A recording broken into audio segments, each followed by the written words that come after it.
L Series and the Kubota MX Series tractors. Again, 0 money down and 0% APR financing for 60 months. Get your new Kubota today at Parker Farm Service, 126 Bessie Drive in Kings Mountain.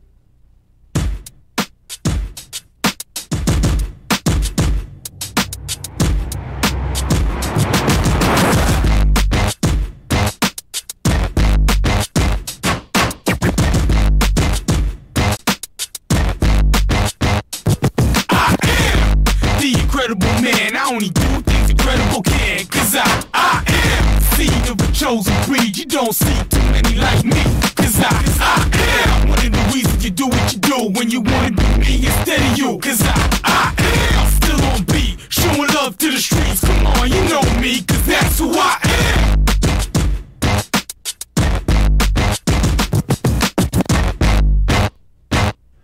Good morning, KTC Broadcasting here on Saturday Morning Sports Talk.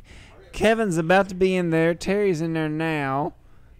So, eventually, Kevin will... there he is. Yeah, there he is. He was in here fixing the stream because we were having a little problem. So, he should be coming online any moment. What? I'll just entertain y'all until that happens. We're not on yet, JP? Yeah, y'all are on. All right, that's good. I just want to know, Kevin, your dad broke my heart this morning. Oh, God, I ain't even sat down yet. That's what I'm saying. I walk in the door, and right off the bat, he goes, Terry, how are you, Big T? And I said, yes, sir, how's it going? He goes, you're Kansas City Royals. Beep, beep, beep, beep. I said, yep, you know what? You're right. What did that mean? And then he said, okay, the Cardinals do too. Oh. You mean bad words? Yes. I thought you meant backing up like they were backing up. Oh, we backing up. Oh, y'all right. backing we up did too. That early. Y'all done did that part. Started backing up before the season started. We did. Oh, goodness. But good morning to everybody yep. out there. It's Mitchem's Kitchen breakfast time. JP, what you eating on in there? Well, a few minutes I'll be eating my sausage, egg, and cheese, I do hope. It is, JP. Yeah. I went back and got your original. I was told to grab you something different last week, and I did. And I enjoyed it. I actually okay. liked it last week. It was really good. Pretty much anything you get from Mitchem's Kitchen is fantastic on a Saturday morning, breakfast-wise, or, you wait for lunch and then dinner later on. But 704-276-1155, Robin and Carol, and they can give you about anything that you want. I had some rice this morning with egg over easy and some toast, and it was great. That is normally not the Terry Reinhardt breakfast that I hear from over this. Rice, eggs over easy, and toast. Terry, you on a diet? Is that part of the Terry Reinhardt Get Fit plan? With all the hours I've been working these weeks, it's since school let out, it's I need to be on a diet. Well, I mean, you can get anything: subs and wraps, hamburger steak, chopped barbecue, fried chicken, salads, seafood with filet, flounder filet, fantail shrimp, perch, and of course we eat breakfast here on Saturdays. I got a chicken, egg, and cheese biscuit, and you get a lot of burgers also up there in Mitchem's Kitchen. And there was one other thing I said. Oh yeah, the Northbrook Tornado, Terry. If you want to know what the Northbrook Tornado is, it's 2 large hot dogs with cheese, wrapped in bacon, and deep fried. Now, Tom Sanafani the other night at the ballpark asked if they had cheese dogs out there. Shannon Allen had never heard of such a thing. And a cheese dog? Right, yeah. Real. And so that was a funny argument up there to listen to that conversation about that. I can't believe Shannon hadn't kind of or thought of. I don't know if he had never heard of it or thought about it or just didn't think it was any good. I'm not sure. I was it was kind of broadcasting in between games, stuff like that, when he was arguing about it. But there was a cheese dog argument in the press box at some point. That is great. in American Legion baseball this week. I do like cheese on the dog. I don't know about the deep fried part. I've never seen it or tasted that, and I'm not a bacon fan, but some people love bacon. So well, I will say this: I actually had when I went bacon bits. When I went to the beach a few years ago, I actually had one, and to be honest, it was one of the most nastiest things I've ever had to eat. It was wrapped in bacon and deep fried. It tastes like a corn dog on a bun. Well, that's It is. Have you that sounds ever good got for some those people. little smoked sausages and put bacon around them and deep fried them? To me, if you do that and you eat one, you'll be back for a second and a third and a fourth. Yeah, actually, Boar's Head actually used to. I'm not that big of a fan of deep frying everything. All right, JP, what'd you eat this morning? What'd you eat this I morning? had a sausage, Is it egg, you and said? cheese. Okay. I'm about to eat it. Is that the same thing you have every day? Pretty much, yeah. Yeah, Yeah. it is. I just want to make Well, sure. every Saturday. I usually don't eat breakfast, so. Okie doke. Well, all right, JP. Well, thanks for your breakfast talks this morning. Okay. Any new movies out this week for you? Well, Avengers came out again yesterday. They're Again. coming out. Apparently, there's supposed to be a new final scene after the credits. That's Final what I heard. scene. But I'll probably go see it either Wednesday or next Friday. So Yeah, you got that, Terry. Does he have do you go to the movies quite often? it was a movie I want to see. Yeah, Yeah, that's quite often. yeah, pretty much. Especially when it's Avengers or Superheroes, Star Yeah. Wars. yeah. Have you seen the new preview, Terry? No. No, I haven't. Some of us have to work in this world of ours. Well, I work too, but still, I get a chance to see all the trailers on YouTube. Terry, he wakes up. But anyway. Yeah, he wait Saturday morning between while we're talking sports, he's in there watching the YouTube trailers. So, but speaking of YouTube, everybody, you can watch live Saturday mornings. Good morning, everybody. I think Hunter's coming. Did he say he's out of town?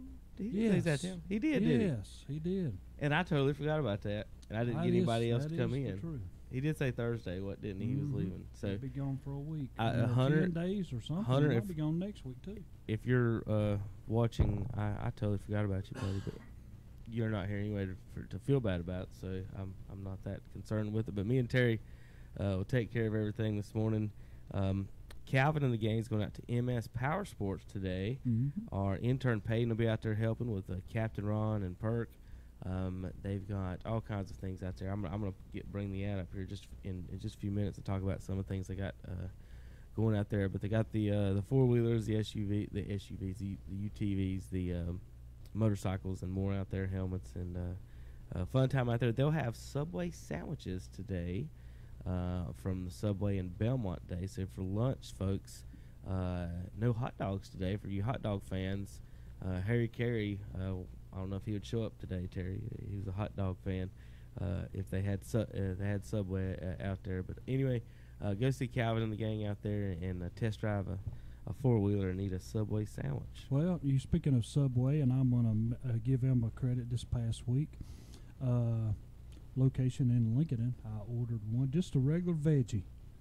And when it got back, I told him, make it like you make it. That was the best sub sandwich I'd had in a long time. Perfect mustard's top. I mean, it was coming a little bit out the sides, which I love that. And I'm telling you, if you need a sandwich, go get you a sub today. Well, Terry, it ain't food if you don't put meat on it. Well, I'm telling you. But they had some mustard, and it was on there perfectly. My mom it gets the veggie plates and sandwiches wherever she goes, and I'll make sure I say something to her about that. Do the just tell them to make it however they Make want it it. how they want it, yeah. And it should come back pretty good. All right, we'll test that out. But this week we've got some American Legion baseball coming up. It's been busy, and we've got the standings, and we want to talk a little bit about that and what's going on. I'm going to try to give you the updated standings here. I mean, I can pull up the ones from yesterday until I get the my internet connection up and going. So coming in, we don't have any more broadcasts, Terry, for the regular season on the schedule, but the meeting is Monday, and then so they'll do the pairings. It's usually one. They got 2 divisions, folks. So one plays 8 and so forth in the opposite division. See if you folks can keep up with that. Usually that's how it goes. So it's kind of predictable on where it goes. But sometimes some teams don't have enough players, or for another situation, and some teams have to drop out and don't actually play. So we don't know exactly who the matchups will be. But they still got games to play today. They got makeup games tomorrow.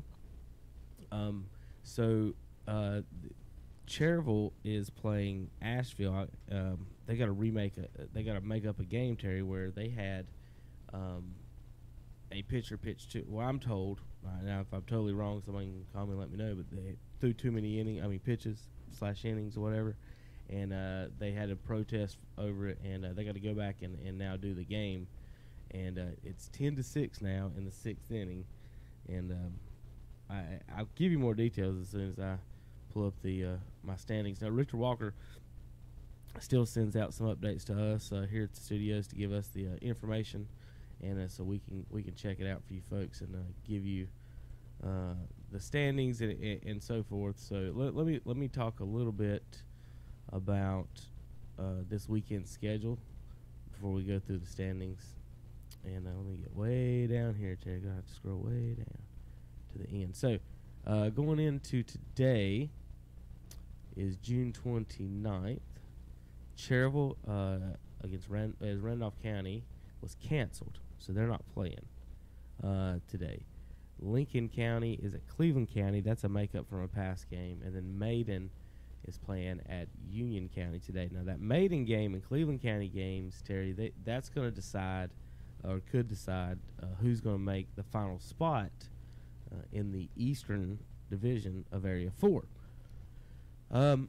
What that will do, the winner of those, Maiden and Cleveland County are fighting for a right to play Cherryville in the first round. Now, as far as Cherryville's concerned, Cleveland County's had a worse season than Maiden, even though they have the same many wins right now. Well, they might have changed since last night, but Maiden had to forfeit a bunch of games earlier in the season. Yeah, Maiden did not win, so they're still tied right now going into today. Maiden and Cleveland County, and Maiden actually beat Cleveland County, and one of Cleveland County's wins is the forfeit win. So I think I got all that right.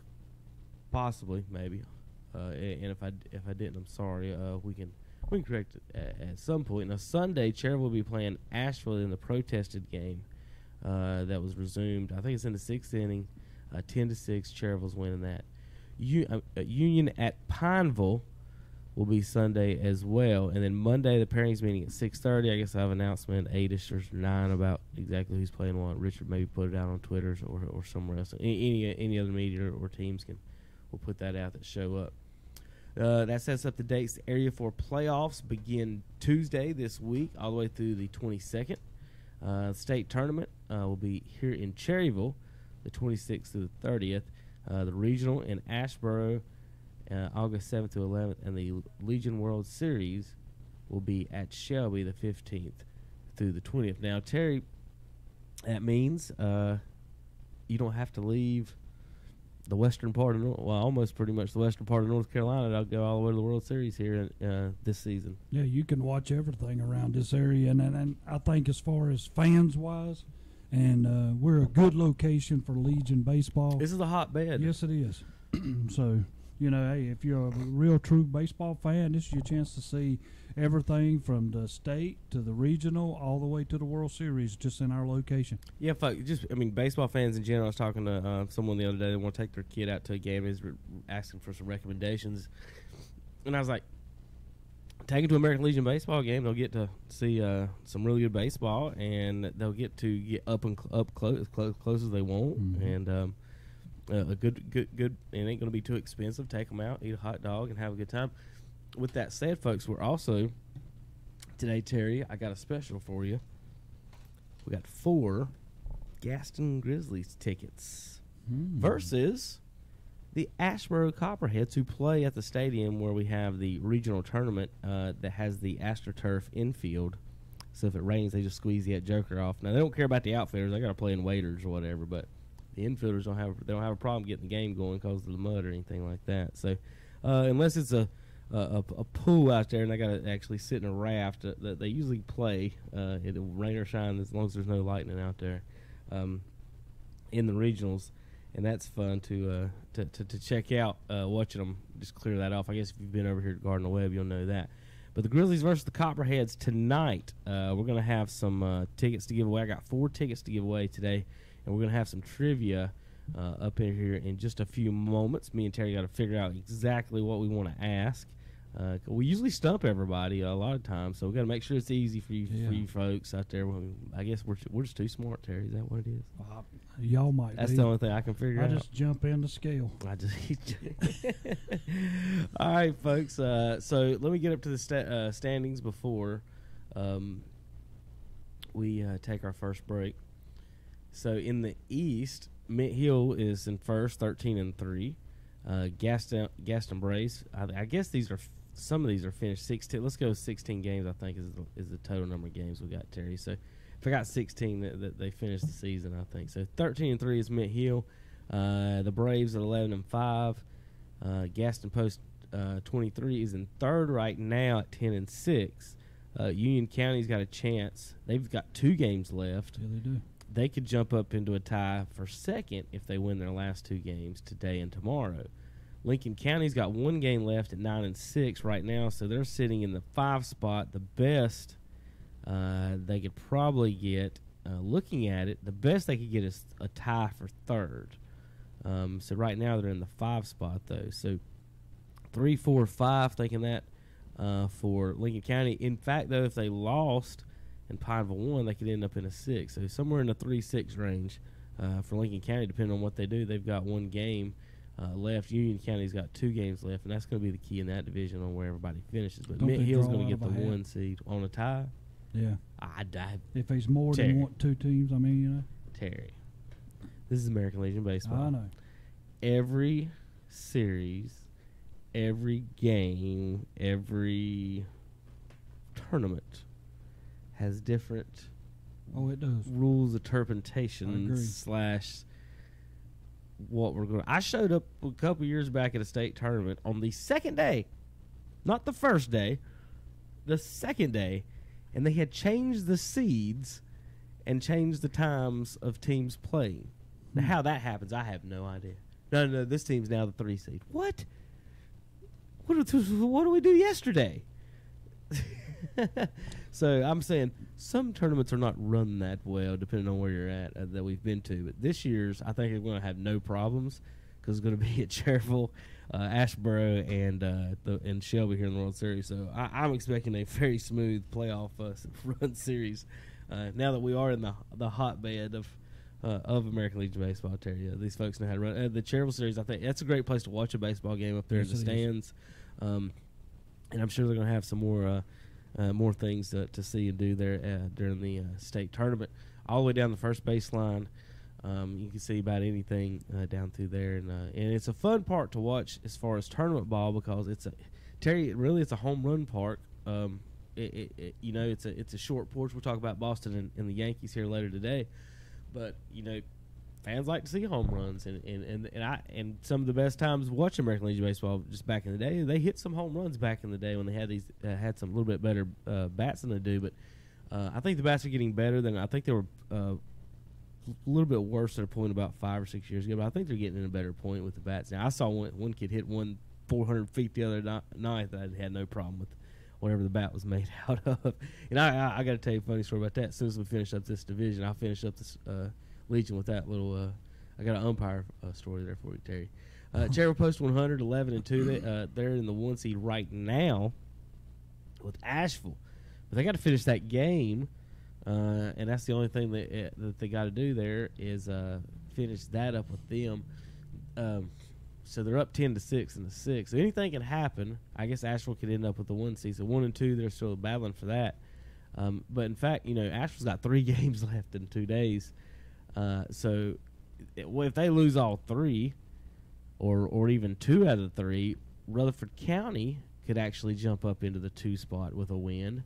They've got 2 games left. They could end up in the 2 spot. If Cherryville loses, we could have a 3-way tie for first at 11-3. So Cherryville, Asheville, and Rutherford County, it's still coming down nitty-gritty today, guys. Today and tomorrow, with what I only named 5 games, I think, and we've got 9 seeds to determine with those 5 games. So it's been pretty competitive and interesting year so far. And then you got Burke and Caldwell sitting here at 7-7, to only 2 games behind Rutherford County. Say one of them win 2 games here in the next few days, they could end up in a 3 seed as well, based on the tiebreakers and stuff. So they could jump up in there. So Henderson County is down in the 6 seed at 6-8, Hickory at 7, and Burnsville at 8. So just for posterity's sake, matchups today, if they started, it'd be Cherryville and Maiden, Asheville and Huntersville, Rutherford County and Pineville, Lincoln County and Burke, Caldwell County versus Union, Gastonia versus Henderson, Hickory at the Gaston Braves, and Mint Hill versus Burnsville. That's if the tournament started right now, this second.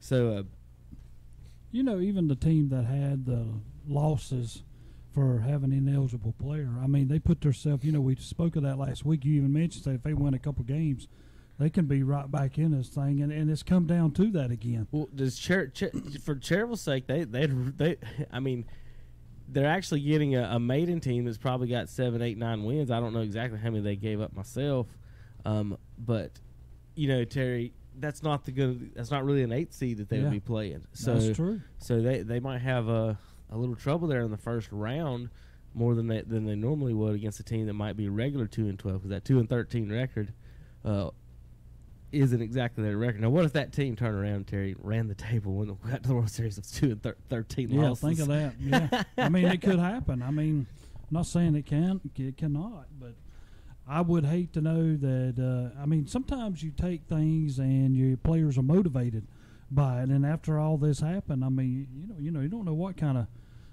situation these guys are in now or how they looking at every game they play. So what's interesting, real quick, before I tell you a little funny story. Well, I think it's funny, but anyway, to win Area 4, and we've done the math and everything before, it's harder to win Area 4, folks, than in some states it is to make it to the World Series.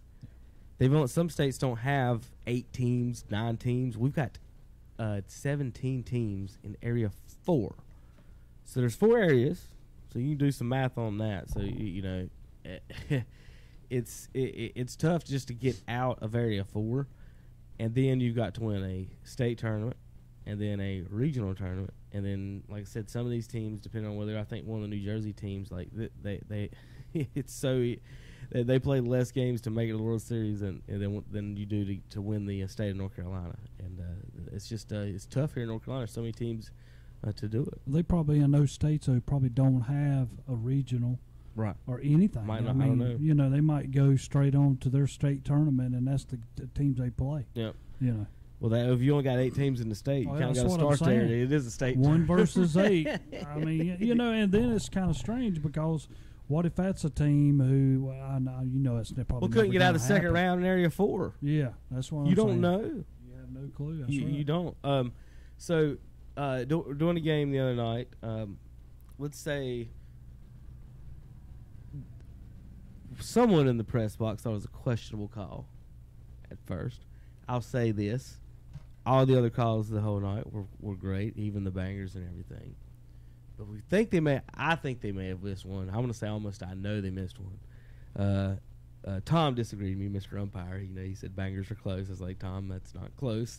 And the PA announcer agreed with me. I'll say that. But what was funny, well, it might have cost them a run at some point. We don't know. But the same kid, the next at bat, Terry, is the kid that hit it 400 feet. So I told Tom, I said, when he rounded first, he looked at that umpire and said, go get that out there in the football field. And Tom's like, quit talking about the umpires, Kevin. That's what I got back on that one. But, that was a little baseball redemption on that. So I'll say just keep plugging away. And because,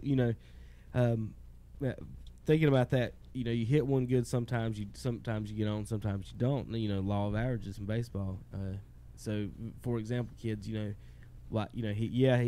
got out earlier, and the umpire cost him an out, and he might have been upset, but he come back up next at bat and hit a bomb. Yeah. And he was a backup. He's not a starter. Well, the things that bother me when I'm behind the plate is, we call it like we see it. And if I call a strike and the kid looks at me and turns around and steps out of the batter's box and shakes his head like, my Lord, if that's going to be a strike all night, then I'm up the creek. But, but on the player's side of it, you have to understand that's only one, like, especially if you just stepped in there, it's only one strike. Mm-hmm. You know what I'm saying? These other pitches coming. It's not going to be at the same plate probably. But, swing the bat. Don't get aggravated with the umpire because that does nothing but, distronks you and then you're wondering, okay, what are we going to get called in this game? Just step back in there and take the next pitch. It's only one pitch. Yeah, the first 2 strikes, I don't know if I ever got too bothered on the first 2 strikes. I was up there to swing anyway, not to get a walk, and so, that 3rd strike, that'll upset you sometimes. But like I was talking to Tom, my senior year I struck out 5 times. 1 time was looking, and that was on Brody Taylor threw a perfect game against us. I had to give him credit. He threw a curveball. When he let it go, I swear to God, Terry, it was going into the dugout. And it was a strike 3. He backdoor curved me, and so I didn't like watching pitches like that at all. And so you go up there, swing the bat. There was one kid we saw this year that he would take a pitch, and he would take a walk every pitch. And I counted, he would take 10 to 12 steps before every pitch. Every pitch. Is that not weird? Crazy. I don't know. Like, where's he going? Like, I can't believe the umpire was like, hey. Back in the box. Every pitch, ball or strike. I was sitting there counting 10 to 12 steps back in the box and wait for the next pitch. So that was the very opposite. When I stepped in, you could throw the first one right down the middle, and I would never swing. I'd always take the first strike. Ain't no way. I'm swinging that first. If you're going to be a pitch against me, just throw it down the darn middle. Terry's going to give you a strike. See, I was the total opposite. Like, I didn't want to see the curveball if I didn't have to. So I don't want to see your breaking stuff first at bat. And most pitchers are trying to throw a non-full speed fastball, so I love swinging that first pitch because you're getting batting practice. What do you do? That should be the speed you're seeing, unless somebody come in you don't see 95 that much or 90 that much in practice or something else. But I like swinging at the first pitch strike because the pitchers. I don't think they're really ready for it a lot of times because there are a lot of batters like you that's not going to swing at that first pitch no matter what. The umpire in his defense was out in the I think C's position and not right there at first with the one on the play miss. So I don't think I got to give him a little leeway on that. But yeah, Tom was I was giving him a little heck about that situation. But so be kind to your umpires, Terry. Right? That's right. We always that's always our message. Right. All right, we're way past the break. That's our American Legion talk this morning. When we come back, we're going to do some more baseball, and we're going to give away some Grizzly. We're going to have a trivia question, maybe 2, we'll see, for some Gastonia Grizzlies tickets against the Ashboro Copperheads tonight in Gastonia. Remember, Calvin and the gang are down in Gastonia today. They've got free Subway sandwiches from the Belmont and Subway down at MS Power Sports. It's right there on Franklin Boulevard. You go right down all the past the shopping area. They're down there across where all the car dealerships are is where they're at there on 74. All right, guys, we're going to take a break. We'll be right back on KTCBroadcasting.com. Fun happens at MS Power Sports in Gastonia. I'm Calvin Hastings, and I want to invite you to join the Balls as we broadcast live this Saturday, June 29th from MS Power Sports in Gastonia. We'll be there from 10 a.m. until 2 p.m. We'll have free Subway sandwiches, chips, and soft drinks. Plus, register to win some great prizes, too, including free nights at the Red Roof Inn, American Legion Baseball, World Series tickets, free rounds of golf, and much more. And see the full line of Kawasaki, Honda, and Suzuki motorcycles, side-by-sides, and ATVs. Don't miss the fun this Saturday, June 29th from 10 a.m. until 2 p.m. Yes, fun happens at MS Power Sports, 4804 Wilkinson Boulevard in Gastonia. Call 704-824-2787. Online at mscycles.com. Here's Christopher Bell digging down to the bottom of the racetrack. The NASCAR Xfinity Series. He'll squeeze up alongside Kyle Larson. NASCAR's youth movement comes to Chicagoland. Side by side for the race lead off the corner. Eager to take on the best in the business. Kyle Larson, he's the street fighter. He's just throwing haymakers. The Camping World 300. Kyle Larson comes flying around and takes the lead. Saturday at 3 on the Motor Racing Network. The Camping World 300 this Saturday afternoon at 3 p.m. on Carolina Country WCSL. 92.3 FM, 1590 AM, and online at KTCBroadcasting.com. Dwight Fowler at Renato Auto Mall in Shelby says no bull. That's right, you get no bull at Renato Auto Mall. Just good old down-home pricing, and that's no bull. Whether you're shopping for a new Kia, Honda, Buick, or GMC, you get great deals, great financing, and great service. So hurry on in now during the No Bull Sale event. at Renato Kia, Renato Honda, Renato Buick GMC. All at Renato Auto Mall, 4423 East Dixon Boulevard in Shelby, right below the Cleveland Mall. In 2019, our Atlanta Braves are looking to defend their National League East title, and we'll bring you every play from this epic season. High fly to right field. That one's got a chance. That one is gone. It's a chop shot. Atlanta Braves baseball back again on the Boston, Carolina Country. WHS Shelby, WLON Lincolnton, WCSL, Cherryville, Gastonia. Don't miss the City of Cherryville's Independence Celebration, Wednesday, July 3rd, starting at 6 p.m. with DJ Johnny B. Then at 7 p.m., it's the music of the entertainers, all topped off at 10 p.m. with fireworks. There'll be food vendors, adult beverages will be available. Bring your lawn chair for a big night of fun. That's Wednesday night, July 3rd, for the City of Cherryville's Independence Celebration at the downtown Cherryville Mini Park. Every day is a special day at Whiskey Mill Bar and Grill in Bessemer City. On Monday, it's boneless wings, 65 cents each. Tuesday, BLT and chips, $3.99. Wednesday, jumbo wings, 75 cents. Thursday, chicken filet sandwich, $3. And on Sunday, jumbo wings for 75 cents. Plus, every day, including Friday and Saturday, get natural lights for $1 and select drinks for $2.75. Whiskey Mill Bar and Grill, 201 West East Pennsylvania Avenue in Bessemer City. Check out the daily specials on Facebook. Welcome back to Saturday Morning Sports Talk with, I'd say, Kevin and the gang, but unfortunately there are only two of them here, so it's Kevin, Terry, and JP, yours truly. We figured we'd just let you talk this morning. That's it. I mean, I can have JP as long as we can stay on Sports Talk. I know. I hope Tom's listening this morning. Yeah. So, because y'all can stay on Sports Talk as long as you want. Yeah. I get paid by the hour, so hey. Well, Tom's out of town. Hunter's out of town. I forgot all about Tom? Hunter, and I forgot to invite a third person on this morning. So it's just me and Terry this morning. I don't know exactly where Tom's going this morning. If you doesn't tell me, Terry doesn't want me to say on the air. So he's probably shopping. He probably is. that's exactly my only. Right. That's my best guess. He's probably shopping, but that's okay. We've got talk a little Major League, get into some Major League Baseball, Terry. So, Dad's already let me know about that. You didn't want to talk about that. Well, it's not how I wanted to be greeted, you know. Well, you walked in the wrong place. I did. guess. I did. If you're not wanting to take some abuse when you walk in here, sometimes never come here because sometimes we can dish it back to you. You know. I can't. I can't believe you'd say something to you about the Kansas City Royals. Who won the World Series last? Y'all did before. Besides us, where did we win after y'all? We've won it. The last one between our two teams. Right. That's what I thought.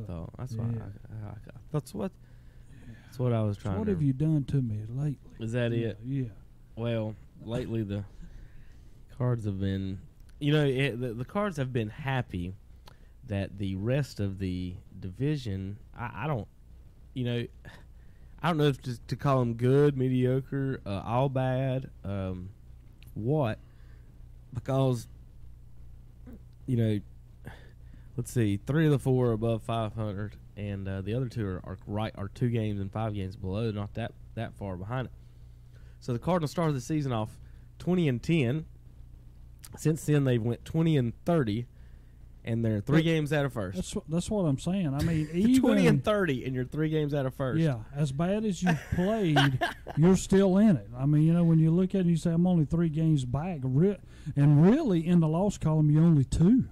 So, and there's what we're right at the halfway point. 80 games, 81 is the official halfway point for the Cardinals. I guess some teams have probably already played 81. The Braves have played 83 there, so they're well past their halfway point.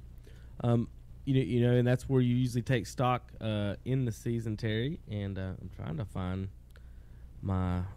some of my tweets from this week, and let's go through the standings real quick, and then we kind of talk. We'll go through the stats. I think they named the All-Star team. We'll go through that here in this first little bit. Yankees in first by 7 games. Boston 9. I buried them after a month. What do you think, Terry? They got a chance for the wild card? They definitely in the wild card race. I mean, they're like a game back or something. Okay. for that. So I mean, they got a good chance of pulling even, with that. So I mean, don't count them out. They had a bad start. We talk about Cardinals off to a great start. Boston had a bad start. Everybody was like you was putting them away. Like, my Lord, you got this good of a team and you're playing this bad. But still wild card hunt wise. Are they going to win division? Probably not. The Yankees have pulled away from even the Rays now and opened up to 7 games. So, chance on catching them are not good. But they could easily finish second and be the number 1 wild card team. All right, Terry. We're going to do before we move on, I'm going to do the trivia now. Okay. And because I want people to, while we're talking baseball, they can kind of think about it and look it up, try to figure it out. So, of course, I've got my buddy here that tweets on us, my Trout fan buddy that tweets back and forth with me, who is a Yankees fan, but I'm pretty sure he's a Yankees fan. Don't get me wrong. Might be Tigers. I know somebody in the family is a Tigers fan. I want to make sure, but I think he's a Yankees fan. But anyway, he's a Trout and the WAR defender and all this, and I just that stat is just is 100% trash to me. I put it this way: it's such trash that you need like a mathematician to explain it, and I'm not joking. Like, there's an actual formula that mathematicians have to look at to figure it out, and it's so. And then it takes 2 pages to explain why it's so dumb, because it's wins against replacement players. But so let's say you got 25 guys on your roster, Terry. Well, shouldn't those win shares add up to the number of wins you got? Should. It doesn't. Well, it should. So then who's helping the team win the other 30 games? So like if you look up and say, the Angels win shares, and it'll say Trout's got like 6 to 10 or whatever, and everyone else has got 0.0 and stuff like that. So for example, and we talk, so Yadier Molina's team has never had a losing season since he's been there. It may have been one where they went 78 and 81 one year. They've won 2 World Series. He's got 9 Gold Gloves, and he bats .282. I think is his career batting average. But the win shares will say that Trout is like a 15 times better player than him based on the win shares. And then so what we do around here is we try to break down the stats on it, because. And like I was telling my buddy, I was like, listen, you can't.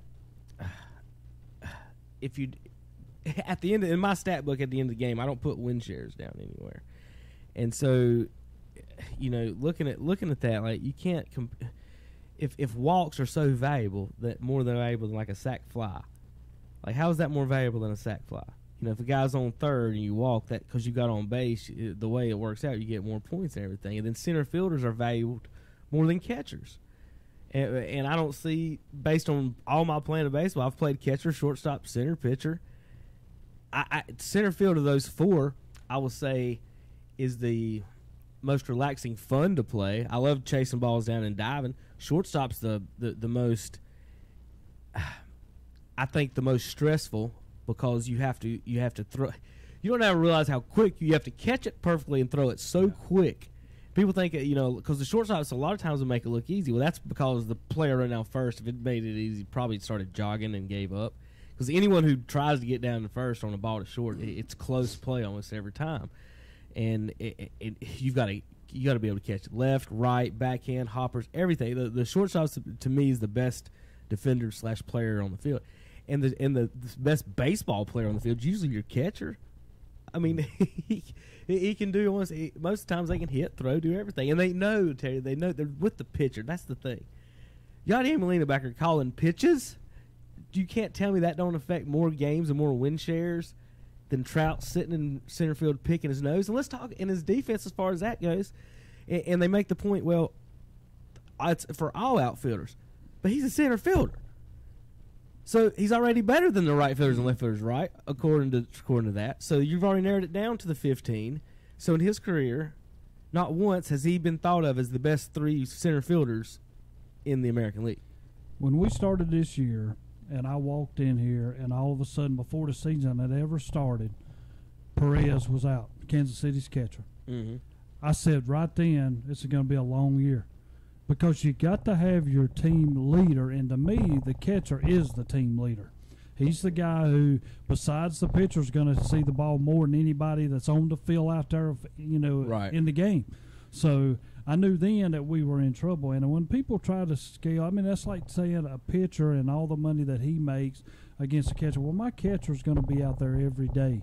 My pitcher goes out there once every 4 days, and don't get me wrong, I know they're going to make good money because of what they can do. But if I'm only going to see him once every 4 days, I should be in great shape.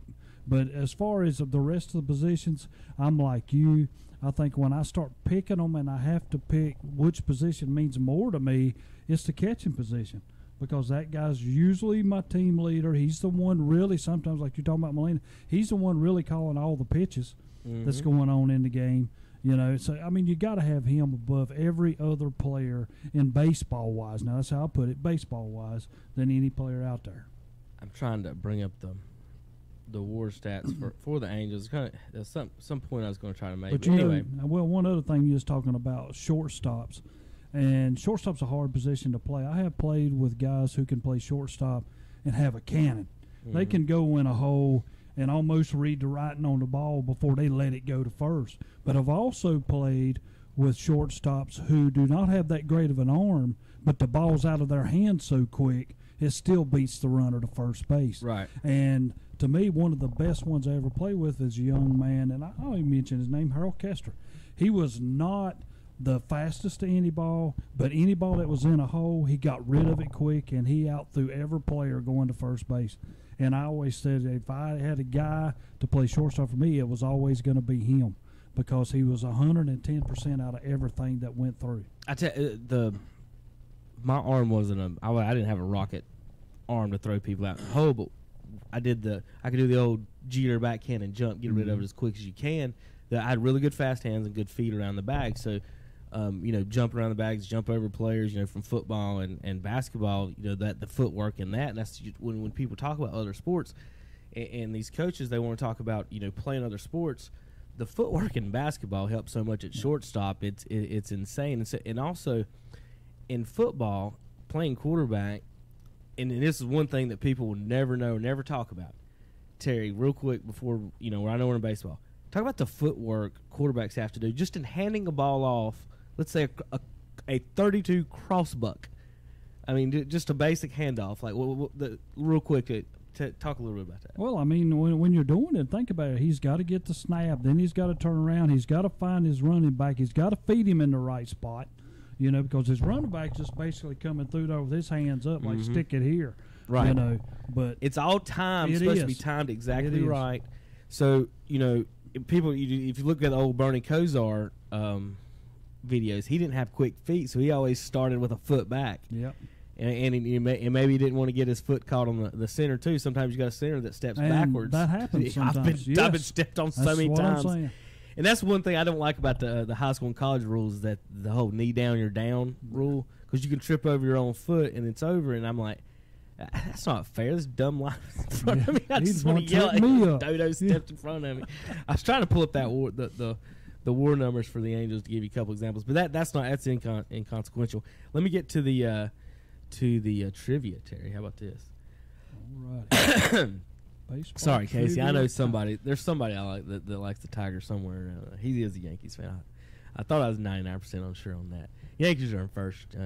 You just hope you don't have to play us in the World Series. That's one thing they've done. They've avoided us in a long time. The Red Sox played us, but the Yankees avoided us. All right, 40 double seasons, Terry. Isn't that a good measure of a player seasons? So, if you're the best player of all time, or best players of all time, shouldn't you have a season of 40 doubles? Well, you should. Shouldn't you have a season of 300? Power hitter or no power hitter? How about this, Jay? Shouldn't you have, let's see, more than one season of 330 home runs and 100 RBIs? You should. If I said the greatest hitter ever has never had 40 doubles, and only one time in his career he had 30 home runs, batted 300, and had 100 RBIs. The only problem I would say is all the RBI wise is the guys in front of you. Are they getting on? Because that can hurt you if they're not getting on, because that brings your RBI totals down. Now, I will say that as far as RBIs wise. But as far as doubles, only one time. No. I know. But that's what I'm saying. As far as doubles, that can come from players who don't even bat good can have 40, doubles in a season. So, for example, Mike Trout's only done – that's who we're talking about. He has never had 40 doubles in a season. He's only once had 30, 30, and 100. I'm going to start counting, Terry. You ready for this? This is Albert Pujols. 1, 2, 3, 4, 5, 6, 7, 8, 9 straight seasons to start his career. 30 homers, 300, 100 RBI. 9 times. Trout just done it once. How about this? How about the next year he didn't do it, Terry? This is his 10th year where he failed. He batted .299 and had 99 RBIs.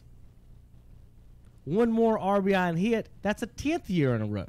Yep. Just one more hit, 10th year in a row. How about the next year? He missed it by 15 points. He had 30 home runs, 100 RBIs. That's Trout year. So in Pujols' 12th worst year is Trout's second best year. You understand what I'm saying on that? Yeah. Then he went down and he has not done it in Anaheim. Now, 9 times to start his career for that. So there's that one. So that's not the trivia question. Here's my trivia question. I want to talk about doubles, Terry. I'm going to give you 1, 2, 3, 4, 5, 6, 7, 8, 9, 10, 11 Cardinals who've had 40 doubles. I'm going to give you 11. We're going to start. How many seasons? Just guess. Stan Musial had 40 doubles. He's the number 1 on the list. I'm going to say 12. 9. Okay. Not that much, Terry. 9 seasons, Stan Musial had 40 doubles. Mike Trout's not done it once. Is Trout faster than Stan Musial? He should be. Okay. He should be. Now, here's the greatest hitting second baseman of all time coming up next. Yeah, when I think of that is how do you get out of the box? Are you going 100% coming out of the box, or you thinking, okay, calling Trout that's lazy? Well. Slacker? I might be. You calling him Bryce Harper over here? Yeah. Uh-oh. All right. With now second place, there's a 3-way tie in Cardinals history for double seasons. 7 seasons. Remember, Trout's not done it once. 7 seasons. 3 people for the Cardinals did it 7 times. 2 old guys, 1 now, or recent. Joe Medwick, and then the greatest hitting second baseman of all time, Rogers Hornsby, 7 seasons, and Albert Pujols, 7 seasons of 40 doubles. So between 4 Cardinals, there's 30 seasons of 40 doubles right there. Trout's never done it once. We're going to skip that. Now, these aren't seasons with the Cardinals, of course, not all of them. So I'm talking players who've played with the Cardinals, okay? So this is where we're going to get tricky in a second on some of these double seasons. But they got and then all of them got a 40 double season with the Cardinals, but some of them got a couple more somewhere else, including this guy, and you'll know it when I say it, Larry Walker, the most underrated player in the last 15 years. He had 4 double seasons. He had an MVP season. And he's also got, I think 6 gold gloves. Yeah. Mike Trout has 0 gold gloves. All right, we're getting closer to the trivia question. 3 seasons now of 40 doubles. Scott Rowland, Matt Holliday. Is Trout faster than either one of those two? He should be. 3 seasons of 40 doubles in the same era. Matt Carpenter. They've played the same number of years. He's got 3 40 double seasons. Where's Trout? Now we're down to 2 40 double seasons, Terry. You ready for these guys? Johnny Mize, back when we took YouTube in black and white. Keith Hernandez, you'll remember him playing with the Cardinals. A lot of people remember him with the Mets in his later years. And Edgar Renteria had 2 40 double seasons. So 1, 2, 3, 4, 5, 6, 7, 8, 9, 10, 11 Cardinals had multiple 40 double seasons. Not one. 11 Cardinals had multiple 40 double seasons. Now here's the trivia question. 1, 2, 3, 4, 5, 6, 7, 8, 9, 10 other Cardinals had a 40 double season. 21 Cardinals by my count. And I may have missed someone I don't even know. So 21 Cardinals by my count, Terry, have had 40 double seasons. So here's the trivia question. We're going to go with the ones that's only had one. I'm going to give you one because nobody would ever guess it. Ryan Ludwig had a 40 double season with the Cardinals. The great Ryan Ludwig. Start him in center field. He played center field for the Cardinals. Start him in center field. Here's your trivia question, folks. 1, 2, 3, 4, 5, 6, 7, 8. Name me just three of the other 9 St. Louis Cardinals who had a 40 double season. Just one. And here's a hint. This could get you 2 out of the 3 just thinking about it. The hint is, and Terry, here's another fun one for you Trout fans. 2 of them are catchers.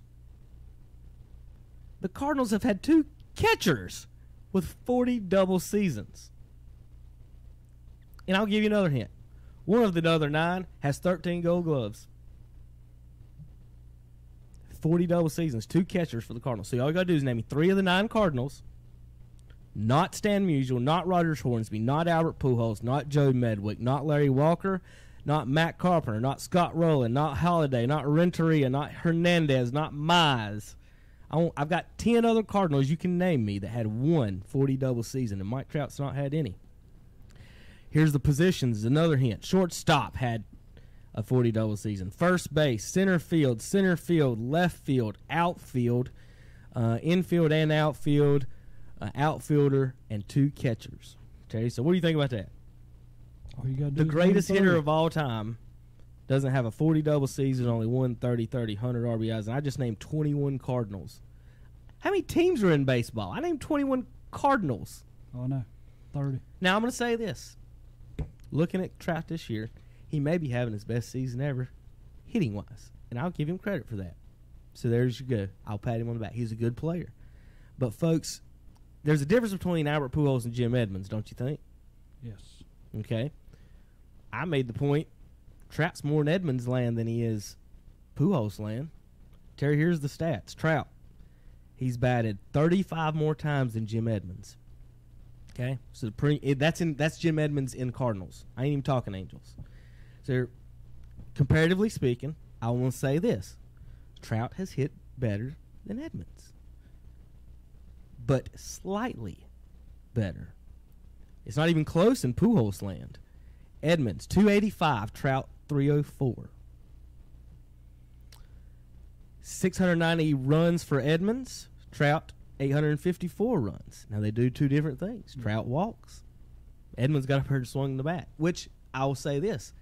Edmonds compares almost exactly. They both average right at 150 strikeouts a season. Edmonds was the original swing for it strikeout guy. You remember that? I mean, he would. Yeah. All right, home run hits 1,033, 1,260 for Trout. Trout's got 18 more doubles, 21 more home runs, and Edmonds, like we talked about RBIs earlier, has more RBIs. 6 gold gloves for Edmonds in a World Series, no gold gloves for Trout. Not even one playoff game win. Not a series win. He got swept in his only playoff appearance. So, my comparison was, he's closer to Edmonds than Pujols, I think. And he's like, Edmonds ain't making the Hall of Fame. I'm like, he won 9 gold gloves and batted 285, 240 home runs, 700 RBIs. He might not, but it's close. If you can't tell me that Edgar Martinez is a better baseball player than Jim Edmonds was. I mean, I just don't think it is. You know, it's like trying to figure out your outfield, well, how them going to get the ball. Now, here's a difference. We talk about maybe Trout don't come out of the batter's box as quick as to have all the doubles. But when I just said look, Yadier. yeah, I mean that's what I'm saying. But when I'm sitting Two back and I'm catchers. thinking about outfielders, I think Edmonds going to get the ball to me was a whole lot better than Trout. But maybe Trout's speed shows up in the outfield where it makes routine plays look simple for him. Where Edmonds, he had to give a lot If more. that's the case, would he have not won Gold Glove? Well, he should have. That's my case. Yeah. That's my case though. If that's the case, he should have won at least one. Edmonds got 9. Yeah. Andrew Jones got a bunch too. Yeah. Like just one. At some point, the voters, if they like him a lot, obviously, he would have played so good. You don't think the voters would be like, yes, let's give Mike Trout a Gold Glove? They want to give him every award they can. Yeah. If they're naming him maybe the greatest hitter of all time, and he's never had a 40-double season, they'd give him a Gold Glove in a heartbeat. I think if his numbers proved it. But they get pretty intense on that. So anyway, folks, just name me 3 Cardinals who've had a 40-double season. If you call JP, I'm gonna give him the list here in a second, and we'll give you 4 Grizzlies tickets tonight against the Asheboro Copperheads. If you don't win tonight, I'm gonna take him down to Gastonia with me and give him away Calvin with the Subway sandwich today. But we try to get in these points, and it's not really about Trout. It's more about the WAR stat. I really don't want to hate on Trout. He's a really good baseball player. I would take him on our team, but Terry, let me. I just named all those folks. If I gave you an outfield of left field Lou Brock, center field Jim Edmonds, and right field Stan Musial, and I walked out there and said, "Who you taking off the field to put Mike Trout out there?" I'd take none of them off. I mean, I'm sorry, but I would not.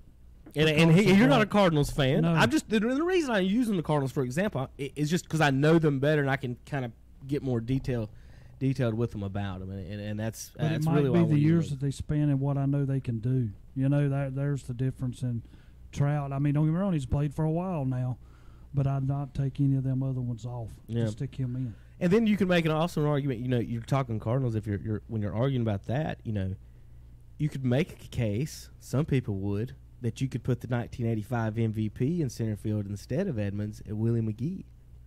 Some people would make that argument. Yeah, he's not as. I mean, McGee's a good fielder, but he was the '85 MVP. Yeah. I mean, he wasn't. It's not like he wasn't bad. So you can make that argument. And then I like to talk about with the Yankee fans. They like to talk about all the great players that play for them. I'm like, well, if we go by position, I mean, I got Yadier at catcher. Who's your best catcher? You go Yogi. It's pretty good. We go first base. We go Pujols at first. He's won a Gold Glove, and obviously maybe the best right-handed hitter.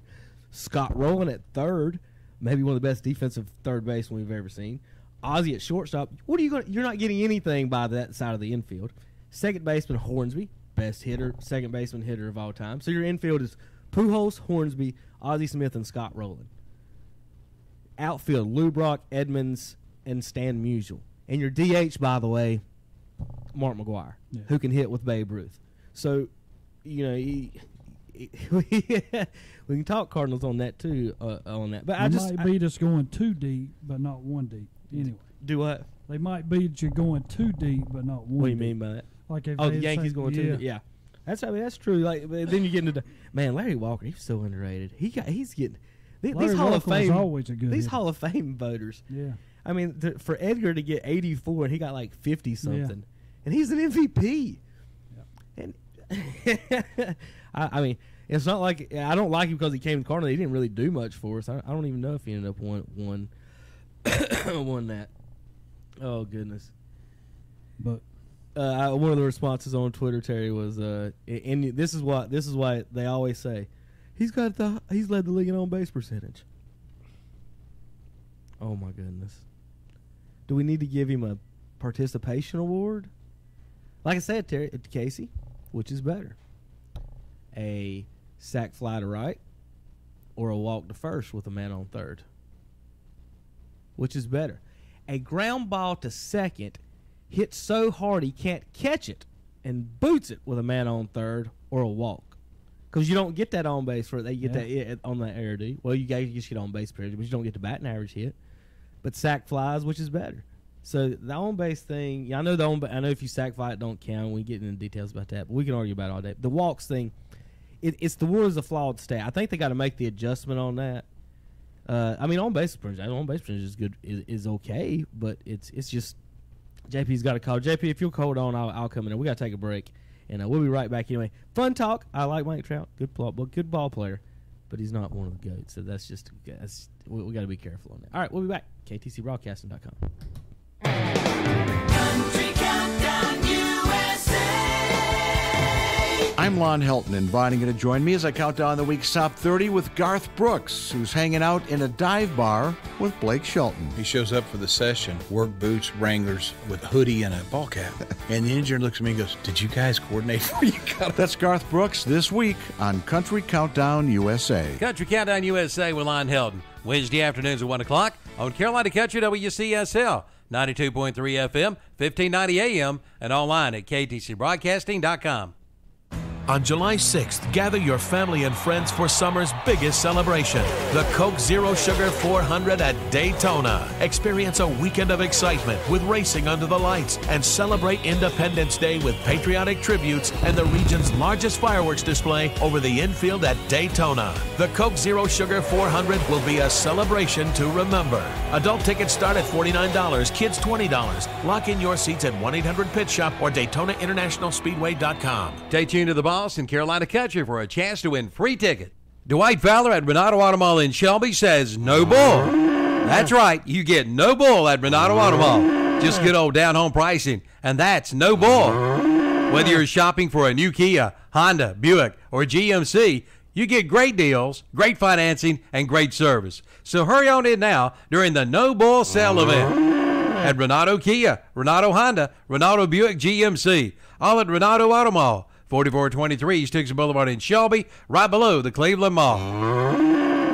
Kyle Larson giving it everything he has. The Monster Energy NASCAR Cup Series. Trying to run down Kyle Busch. The summer of NASCAR thrills comes to the Windy City, Kyle Busch nearly gets into Ricky Stenhouse Jr. where racing can turn to raging. This is not over yet. The problem is Larson now is stuck in traffic. The Camping World 400 from Chicagoland. And Kyle Busch will try to get away. Sunday at 2 on the Motor Racing Network. The Camping World 400 this Sunday at 2 o'clock on Carolina Country WCSL. 92.3 FM, 1590 AM, and online at ktcbroadcasting.com. Isolated and alone? That's how millions of Americans feel while experiencing a mental health crisis. Need to talk?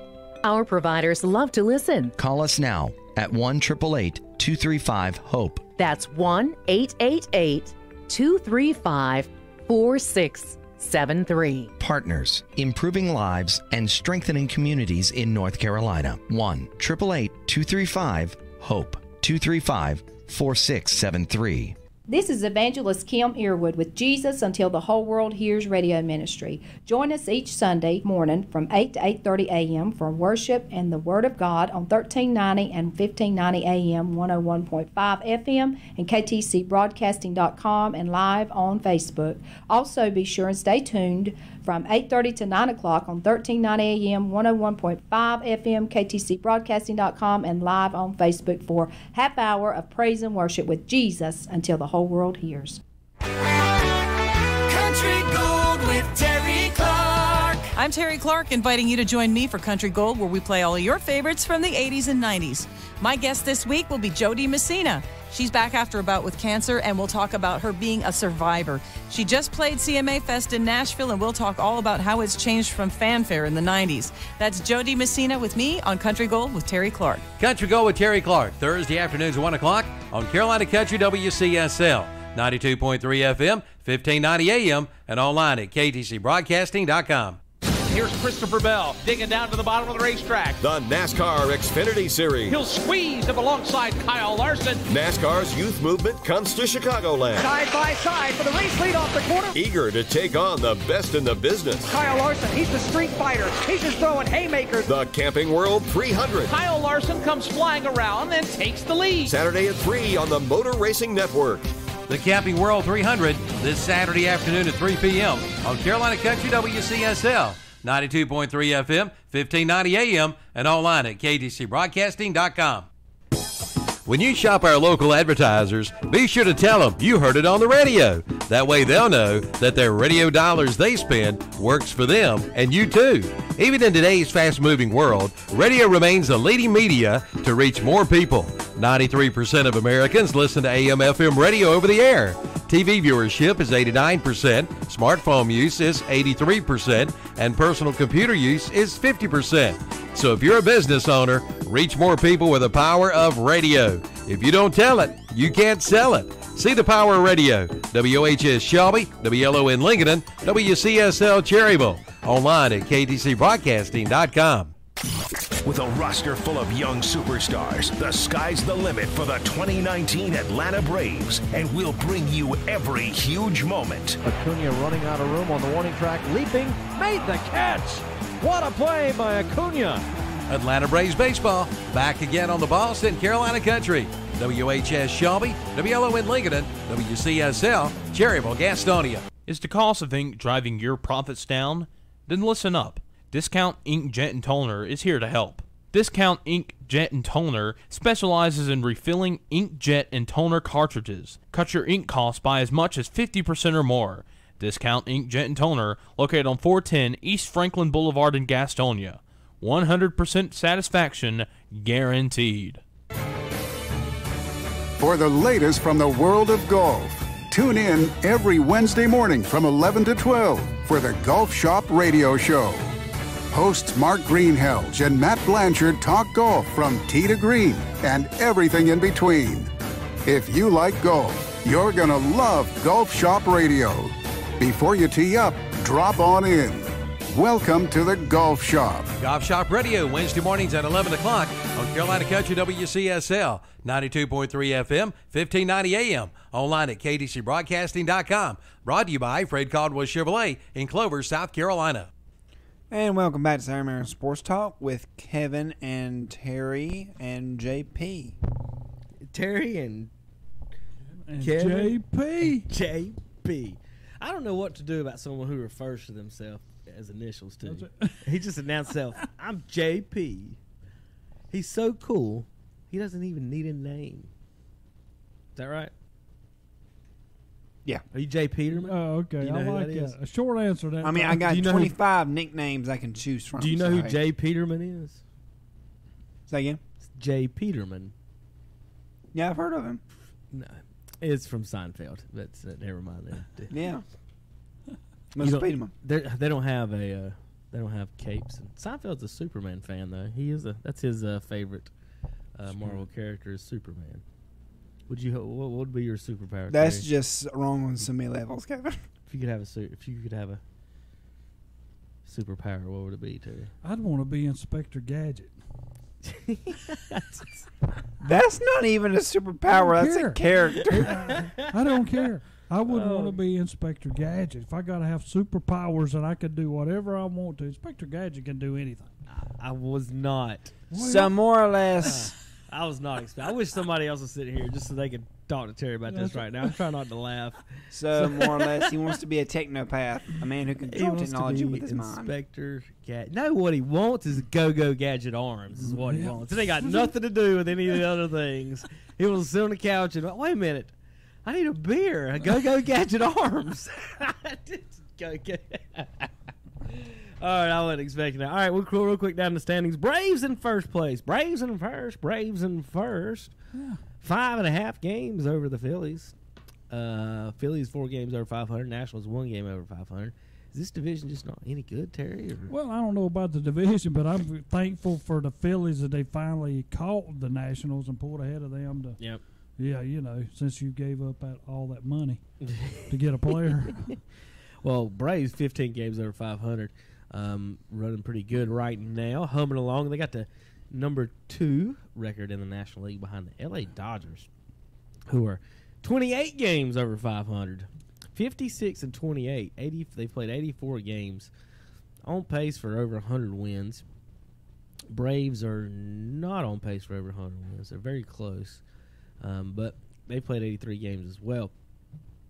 Dodgers 12-game lead out west.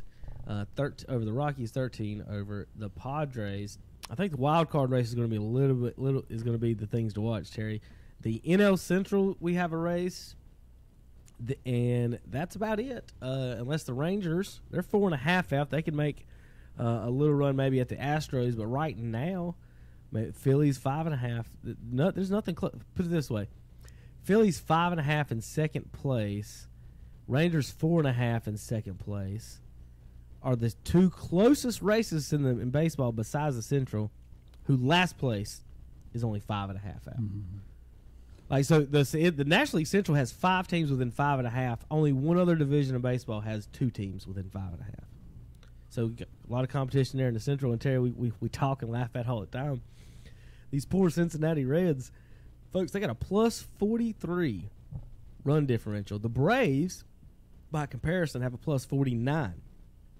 The Braves are 15 games over 500, and the Reds are 5 games under. They're 12 games behind the 11 games behind the Braves, Terry, and they're only 6 runs behind them in run differential. But you know, if you go games back, they're only 5.5 out of first. That's what I was saying. You know, and that's good. They're not that bad of a team, and they're only 5.5 out, and then dead last. So well, the Phillies are in second at 5.5 out. Yeah. So we're talking about, can the Phillies make a run? Well, yeah, the Reds can too. The whole division in the National League Central, folks. Tune in to National League Central baseball the rest of the year. That's where the most competitive baseball will be. Let's look over here to the wild card. Maybe that'll be a little bit better for some of these teams. Now you got 1, 2, 3, 4, 5, 6 teams within 5.5 of the wild card. So we've got Rangers, Rays, Indians, Red Sox, A's, and the Angels, with the greatest baseball player in today's modern era, are sitting back in 6th place of the wild card, Terry. So, you know, helping them out a lot. And speaking of the other side of the bracket with losses, you know, I understand Kansas City is bad, but if you are a Baltimore Orioles fan, you're going to have 60 Don't talk losses. about Jeff Jones like that. Well, I mean, you're going to end up with 60 losses before we get to July. I mean, that's your opportunity here. But Terry, they've won 23 games. Well, they have. 58 losses. Think about it. They've celebrated 23 times this season. Don't worry, Kansas City's not too far behind you. But hey, that is, let's see, 23 celebrations this year is 6 more celebrations than the 72 Dolphins have. Look, you got to see the positive in it, Terry. Can't think of it that way. No, I cannot. I mean, I cannot see positives in that at all. Okay. I mean, you have I tried. played half the hard. season. Well, you played half. How about this, the wild card in the National League, Terry? 1, 2, 3, 4, 5, 6, 7, 8, 9 teams within 4.5, 10 within 6.5, and the Giants are 11th team within 7.5 of the wild card. They're 10 win. Yeah. They're 10. Only one team. Only one team's out of a 10 win with a double digit, games back. Only one team's out of a 10-win game streak, folks. What we're trying to say of being Miami Marlins within the wild card. And that's the Marlins. So National League very competitive for the wild card, and part of that too, you've got to have all 5 of the Central teams are right in the middle of that. Because you got sandwiched on the back end, the Mets, Giants, and Marlins, and you got Central, and some East, and then the Brewers are in the wild card right now. Right now, the Brewers, Phillies, and Rockies are all tied for the wild card in the National League. In the American League, the Rangers and the Montreal Bay X-Rays are tied for that. Terry? And go back to that National League again, because, you know, we were speaking of this a minute ago, and we keep talking about it, but if you take the bottom 5 teams, they are at least a minus 37, except for the Reds, and they're plus 43. A minus 53, a minus 37, a minus 94, and a minus 76 for all the other teams, and the Reds are a plus 43, and they're one of the bottom 5 teams. Yeah, 1, 2, 3, 4. The 2 wild card teams in the net. 2 of the 3 wild card teams in the National League think of that. aren't even positive. Yeah, they're not plus in the run differential. That's the 2 that fun baseball stats, right? It is fun, weird baseball stats. I think I have a lot of it approved, you know, and the fact they play 162 games, and the people will say, well, the batting average, you know, sometimes, you know, you hit the ball and don't get out, and they'll poo-poo the batting average, but but you play so many games that the average is, if you're a 320 hitter, that's what you are over 160 games. It's not like we're only playing 20 games or something. And if you go to the American League and you look, and the teams that we said was in 4.5 up, and that's all the way back to the Los Angeles Angels, who are 4.5. All of them are a plus, and all the teams below them are a minus. And that's how it should be when you look at baseball. Exactly how the American League is. All right, Terry, we're going to, before our next break here, I'm going to give you a chance to think about some Major League Baseball team names, some mascot names. We've got the ACC teams in front of us. We've got all the baseball teams in front of us. You can look around all these high schools. So we were talking the other night about, during the American Legion game, Cleveland County Post 155-82. 13 syllables to say that team name. So as you're broadcasting, it's not easy to say, perhaps. So we were talking about whether they should come up with a team nickname, because the Gaston Braves combine their posts and they have a name. They're the Braves, combining the Red Raiders and the Warriors. Then you've got the Lincoln Cardinals. Okay, how about the Maiden Salamanders are up there? One of the best nicknames around, the Salamanders. So some of these teams actually have nicknames. So we were trying to come up with ideas, suggestions for the Cleveland County Legion team. Now you can think of a couple of different ways. Do you want to combine the cities, Kings Mountain and Shelby? Now remember, there's counting the middle schools. There's 8 mascots already in the county. Then you got the Gardner Webb Bulldogs. And have you heard the Cleveland County Community College mascot name? Maybe the greatest name ever. I have not. Have you not? No. Are you ready for this, folks? Cleveland Community College are going to be the Yetis. The Yetis. Sasquatch. And for you folks in Cleveland County, you know who I'm talking about. Nobby is coming to Cleveland Community College. He's going to get a degree. The Yetis. They haven't released the logo, Terry, but they're going to be the Cleveland County Community College Yetis. That's a lot to say. They used a Cleveland Community College and then Yeti, 4-letter word. So I think that's pretty cool. So we were trying to come up with some different things. Shelby Post 82 has always been orange and blue, and then Kings Mountain's black and gold. So do you combine colors somehow? Do you say black and orange, or black and blue, or golden, or yellow one of them, or do you combine colors and stuff like that? So we come up with some different, do you have any maybe suggestions for them? So like black and orange could be the Orioles, right? Could be. So we got blue and yellow is some of the colors. They could be the Brewers. But I don't know if you want to name the American Legion team the Brewers. So we come up with some other names. Tigers and Bears aren't used. We thinking football names maybe, or and other names that aren't used in the county. Someone said the Patriots because but the middle school team's already the Patriots, so didn't want to use that. What about this, Terry? This was my fun name. Combination of Mountaineers and Shelby Lions. You ready for this one? I'm listening. The Mountain Lions. We've got Golden Lions and Mountaineers. Put them together. What do you got? You got a Mountain Lion.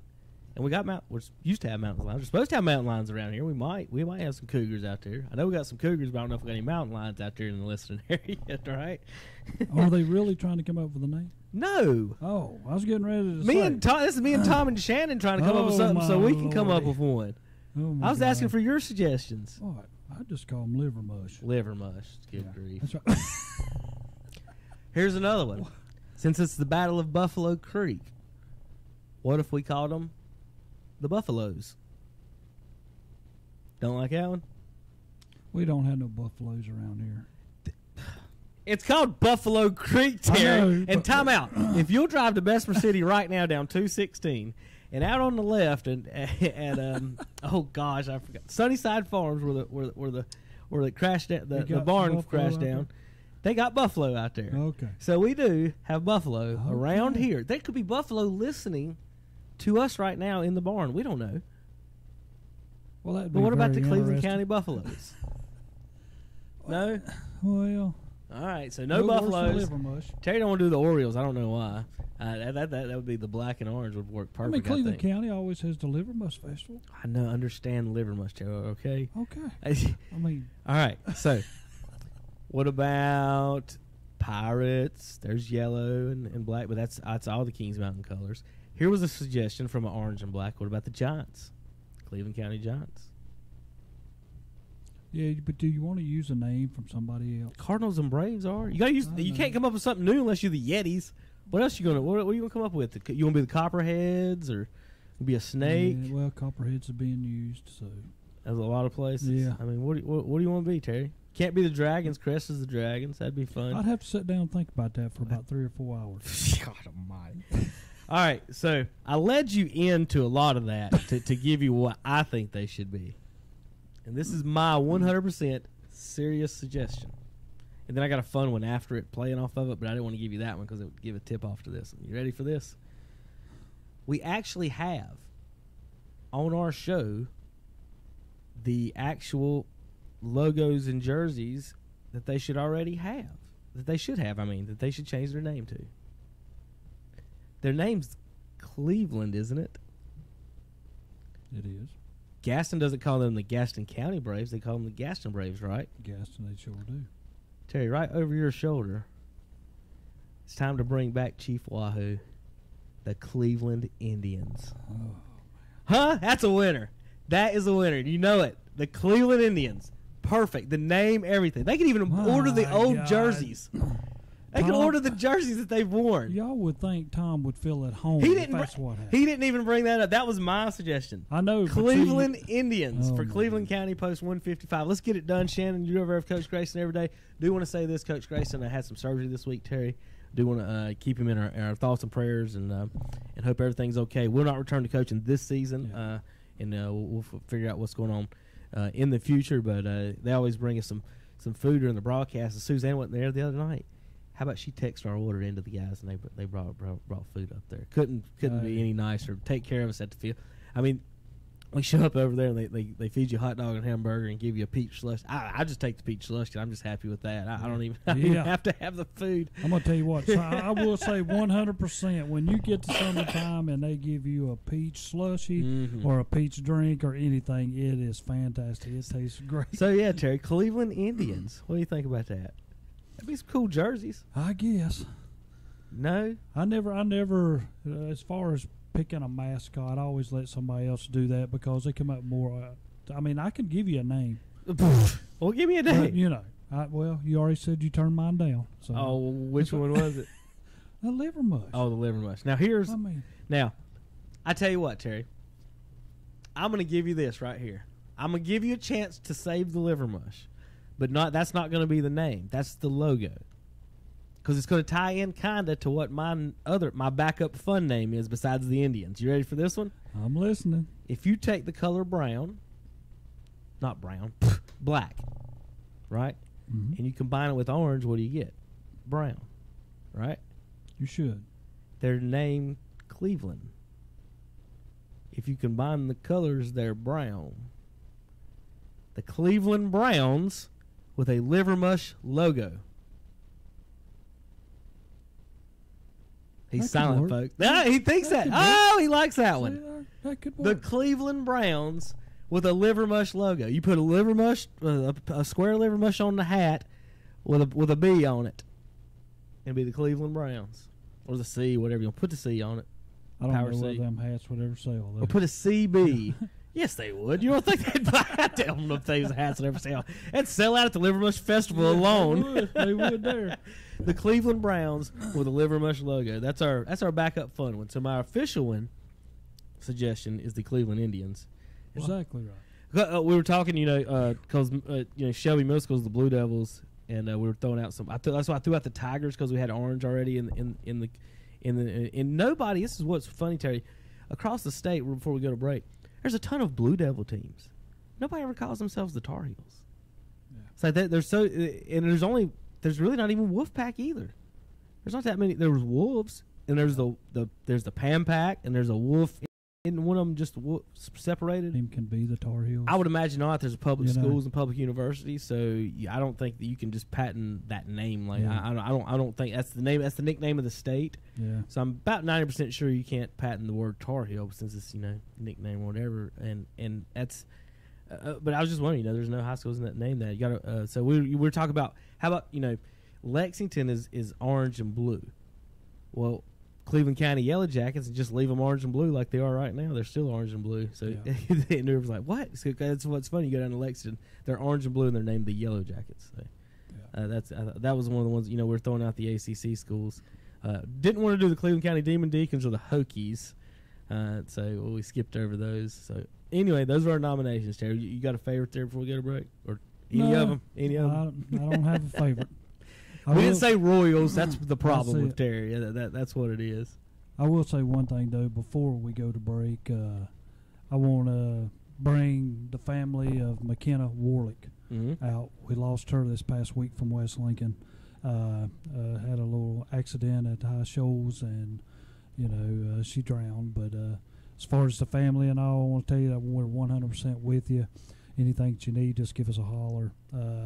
It's always tragic when you lose a kid from high school in any kind of case, whether it's a wreck or anything else that happens to them. Because I always sit back and I tell them kids, as you're going through, there's going to be a group that comes through, and there's always going to be one or two seats not filled. So always take pride in your group as you're going through, because there's always one seat empty when you get to the end. All right, Terry. We're going to come back in just a few moments. JP, you ready in there? Are you ready? Okay, he's ready, Terry. We'll be back in a few minutes. Real quick, before we go to break, let me give you back the trivia question. I need 3 Cardinals. I've even named 7. I'll take any 3 Cardinals. So JP, that list, we'll take any 3 Cardinals who've had 40 double seasons. Mike Trout's not had one. 3 Cardinals who've had 40 double seasons. We'll take any guesses to any of them if you can get 3. It should be easy. It should be. Should be easy if you some good players. We'll be back. KTCBroadcasting.com. Fun happens at MS Power Sports in Gastonia. I'm Calvin Hastings, and I want to invite you to join the Balls as we broadcast live this Saturday, June 29th, from MS Power Sports in Gastonia. We'll be there from 10 a.m. until 2 p.m. We'll have free Subway sandwiches, chips, and soft drinks. Plus, register to win some great prizes, too, including free nights at the Red Roof Inn, American Legion Baseball, World Series tickets, free rounds of golf, and much more. And see the full line of Kawasaki, Honda, and Suzuki motorcycles, side-by-sides, and ATVs. Don't miss the fun this Saturday, June 29th, from 10 a.m. until 2 p.m. Yes, fun happens at MS Power Sports, 4804 Wilkinson Boulevard in Gastonia. Call 704-824-2787, online at mscycles.com. On July 6th, gather your family and friends for summer's biggest celebration, the Coke Zero Sugar 400 at Daytona. Experience a weekend of excitement with racing under the lights and celebrate Independence Day with patriotic tributes and the region's largest fireworks display over the infield at Daytona. The Coke Zero Sugar 400 will be a celebration to remember. Adult tickets start at $49, kids $20. Lock in your seats at 1-800-PIT-SHOP or DaytonaInternationalSpeedway.com. Stay tuned to the Boss in Carolina Country for a chance to win free ticket. Dwight Fowler at Renato Auto Mall in Shelby says no bull. That's right, you get no bull at Renato Auto Mall. Just good old down-home pricing, and that's no bull. Whether you're shopping for a new Kia, Honda, Buick, or GMC, you get great deals, great financing, and great service. So hurry on in now during the No Bull Sale event at Renato Kia, Renato Honda, Renato Buick GMC, all at Renato Auto Mall, 4423 East Dixon Boulevard in Shelby, right below the Cleveland Mall. Kyle Larson giving it everything he had. The Monster Energy NASCAR Cup Series. Trying to run down Kyle Busch. The summer of NASCAR thrills comes to the Windy City, Kyle Busch nearly gets into Ricky Stenhouse Jr. where racing can turn to raging. This is not over yet. The problem is Larson now is stuck in traffic. The Camping World 400 from Chicagoland. And Kyle Busch will try to get away. Sunday at 2 on the Motor Racing Network. The Camping World 400 this Sunday at 2 o'clock on Carolina Country WCSL, 92.3 FM, 1590 AM, and online at KTCBroadcasting.com. Isolated and alone? That's how millions of Americans feel while experiencing a mental health crisis. Need to talk? Our providers love to listen. Call us now at 1-888-235-HOPE. That's 1-888-235-4673. Partners, improving lives and strengthening communities in North Carolina. 1-888-235-HOPE. 235-4673. For 70 years, Harris Funeral Home in Kings Mountain has been serving this area with compassionate, unique, and professional services. Harris Funeral Home in Kings Mountain is independent and family-owned, providing traditional and cremation options as well as package options for all budgets. Harris Funeral Home in Kings Mountain offers personalization options to honor your loved one's memory, such as custom casket cap panels, memorial DVDs, memory portraits, fingerprint, and cremation jewelry. Harris Funeral Home, 108 South Piedmont Avenue, Kings Mountain, celebrating life one family at a time. Online at harrisfunerals.com. And welcome back to Saturday Morning Sports Talk with Kevin, Terry, and JP. All right, I got 4 Gaston Grizzlies tickets to give away for tonight versus the Ashboro Copperheads. 4 tickets tonight. All I need is 3 St. Louis Cardinals players who have had 40 double seasons in their careers. Just any of them. I gave you some of them already for you folks. 704-435-2844. 704-435-2844. Give us a call right now before 10, and we'll give you to the winner. And if not, I'm going to take them to Gastonia and give them away down there to Calvin. Someone who's going to get 4 tickets down there at MS Power Sports today. If you want a free Subway sandwich, get down there between 10 and 2 while they last. You can get a free Subway sandwich with the game. What's up, Terry? No, I'm just saying 3 out of all the ones that you can guess is pretty legit. Hey, you know, it's not hard getting probably 2 of them at all, and then the rest of them, it's just the reason I did that. I just wanted to make a point about about the WAR statistic, about how you got to be careful about that. And if we're going to sit here and argue on base percentage versus hits, home runs, and batting average, I don't think we're speaking even the same language, are we? You know what I mean? Yeah, I kind of understand. I mean, WAR to me, and that we've only had this for what? 5-7 years before the people come up with it. I don't know how long people have been talking about. And how this ever come in. I mean, and I'm like you. A lot of people come and say, well, this defines a player. To me, it does not. I don't even think it's close at all. I think they ended up putting it together. They ended up with, I think, to put Babe Ruth on top, and then they backed down from that. So however that ended up working out, or I don't know. But anyway, NBA, NFL action. We've got NASCAR this weekend on KTC Broadcasting. Today, we've got Camping World. No, that's June. Yeah, today's June, isn't it? Jeez. Camping World 300 at 3 o'clock on WCSL. Braves and Mets today on at 4:15 today. And then tomorrow, Braves and Mets at 6:50. And then the Camping World 400 will be on WCSL 1590 a.m. Monday is the Legion pairings meeting, for you folks wondering about that. They've got games today and tomorrow to finish up the season with that. Some news and notes. Let's go with we'll talk a little NBA before we finish up with all of our other random stuff. Terry, free agency is Monday, and I wish someone else was here kind of go over this too, but I guess I was hoping Hunter, because he would get a little passionate about it on some of this. We've got basically what we're looking at. People were Kawhi's meeting with 4 teams. Durant's meeting with 4 teams, and then from there, the dominoes are going to fall wherever they go. Durant's meeting with the Knicks, the Clippers, the Warriors, and who was the other one? There was one more. Kawhi's meeting with the 2 LA teams. He's meeting with the Raptors, of course, and then other teams of trying to call in.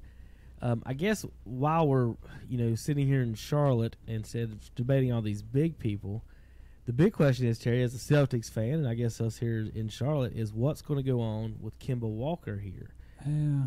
Is that, put it this way, I'm gonna let you kind of answer the Celtics part of it, and I'll go about the Hornets part of it, because it's really deep and really complicated as far as the money and everything. As far as the Celtics go, you're basically replacing Kyrie with the same player for the most part. But this is what I wanted to show you on this. I didn't know if you knew about this. Last year people complained about the ball stopping with Kyrie. He averaged 36 pick and rolls per 100 possessions. 36 did Kyrie. You see that number that Kemba has up there? 56. 56. People think Kyrie hogged the ball. Kemba hogs it almost twice as more. How would Kemba? Let's not even talk money wise and whatever, but let's just talk fit, Terry. How would Kemba fit with Boston, or would y'all not be changing your offense for Kemba, or would you be trying to fit him in that Isaiah Thomas role where he's coming off screens instead of trying to cross people over? And Kemba's probably better with the ball in his hands, I think. He's not a distributor, but I don't know. What do you think, Terry? Well, I mean, my whole deal is that when I heard about this, I was like, why Boston? I mean, really. I mean, that's the first thing I thought about. That's funny you said that. I said that too, and I'm a Hornets fan. Why do you think that? I'll tell you my thoughts. My whole deal is, I mean, just by what you just got through saying, we're going to want a guy who's coming in that wants the ball even more than Kyrie did. I mean, I have not understood what Boston's trying to do, and I don't understand if they'll have to give up somebody or who they're going to have to give up. But my dealing behind it is that's not where we need it. We need people low now. We don't need another guard. I think we're okay at our points with who we got out there. Terry Rozier. Is he a Kemba Walker? No. No, he is not. Can he run the show? Yes. And we've went over a million times, you are not going to win something with a point guard leading you in scoring. And I don't think we can gain anything from this. I was more for Boston to go after a Kevin Love, a Jimmy Butler, or somebody like that who I was wanting them to go get, because if you lost Horford, he's elected to go somewhere. You got to replace stuff underneath. We already lost Baines. Yeah.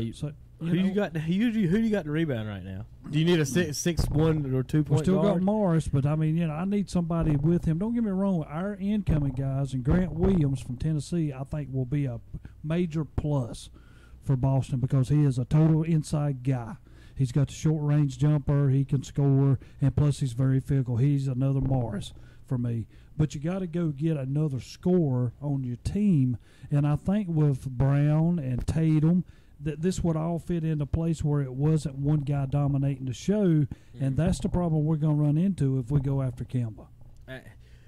Y'all don't need wings. No. You might have some of the best wings in the league as far if you put Brown, Hayward, and Tatum together. That's what I'm saying. We ain't even mentioning Hayward. I mean, you got good wings, but y'all need big men. Is Rozier? Is he back next year? Is Rozier back or is he a free agent? No, he's back. Okay, so I don't. All right, I'm gonna say this I'm gonna look at this from two ways. Well, let's first say, like you said, why Boston? And that's what I don't get about. And I sit here and I was sitting there thinking last night, like, is the NBA just that fixed to where, like, why there's 30 other teams? Yeah. Why don't these players sign with other teams besides? I'm going to play in L.A. I'm going to play in Boston. And nobody has signed in Boston before besides Hayward, and we talked about that last week. But it's just weird to me how, like, I just want to force, like, the Lakers weren't even good last year. LeBron's getting old. So why are they forcing their way to there? Well, why do I want to be on the Lakers? I don't understand it. And he changed his number this week. If you're the greatest player you think you are, and you wear the number of someone else anyway, you're idle, and then you're willing to give up that number to someone else, dude. You're not. It's time to stop that. And why Boston? I don't know. I don't think it's just watching Kyrie last year. Kemba should know it's not a fit. Do you think they're just trying to get Charlotte to up their number more, and he just really wants? Do you think this is just his agent saying, hey, yeah, you guys are the front runners right now if we leave, instead of you're the front runners. Period. There's a difference between period and if we leave. You know what I mean? Like, is this something? Because I don't get like you said, I don't get the fit with Boston. And I'm not saying Kim is a bad player. I think he needs to be on a team. And they'll have wing scores, but the fact that it's already proven that the way they want to play is not how Kimba plays, I think it makes it a bad fit. Am I getting that right? Yeah, you got the that way right. you guys because play. I mean, you watch them more than I do. When I watch Boston without Kyrie, Boston was a better team. Yeah. It was a group of 5 guys on the court that played together and dished the ball off. No, I think Kimba would be a much better team player in that sense. Mm-hmm. I think he's faster than Kyrie, and I think he would do more of that stuff. But he's I'm worried to take the shots. Yeah, I'm worried about. Right, he's only averaged 5 assists in his career. Yeah, I'm more worried about how the other players would perceive that, because they already didn't like Hayward coming in and taking minutes. Now you're coming in another free agent taking minutes. So are they going to make those kids even matter and more upset? And one of the things I was picking, and I was talking to Tom, and like I said, I pick on my Duke fan or Terry and the Duke fans or whatever, but like it's a fact. I'm sorry, and it's me being fun and playing. Well, I told you last year, one, you can't rely on a Duke player being your best player in the NBA. Y'all had your 2 best players are Duke players. Yeah.